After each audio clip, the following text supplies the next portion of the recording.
જય કોળી સમાજ, જય માધાતા. હવે તમે પછી કેવો છો કે ભાઈ વિડીયો વાળા ઘડીએ બનાવવા પડે. પણ અમે તમે લાઈવ આ તમે સીસીટીવી કેમેરાની ફૂટેજ તમે જોઈને જાઓ છો કે જે આપણે સ્નેહ મિલનનું પોસ્ટર હતું એ પોસ્ટર કઈ રીતે ફાડ્યું છે અને ફાડીને ગાડીમાં ઢહડીને લઈ જાય છે. તો પછી કહો કે તમે ભાઈ આમ કરો છો, તમે આમ કરો છો. તો આવી શું જરૂર હતી ભાઈ? આવો હું વિરોધ? કાંક તો લખણ ખોટો હોય છે ને. આ બધા ધંધા બંધ કરી ગયો ભાઈ, જે સહી રહેવા દો. ખોટું વધારવામાં મજા નથી.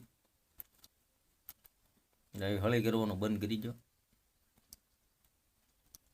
પોસ્ટરને ઢહડવું, એમાં ફોટા છે માધાતાના, વેલનાથ બાબુના. એ કાંઈ સારું થોડું લાગે. એટલે જય કોળી સમાજ, જય માધાતા. આ વસ્તુ કરતા હોય તો રહેવા દો ભાઈ, બંધ કરી દો. કોઈની વાતમાં કહેવામાં આવવામાંથી આ બધું કરવામાં કોઈ. જય કોળી સમાજ.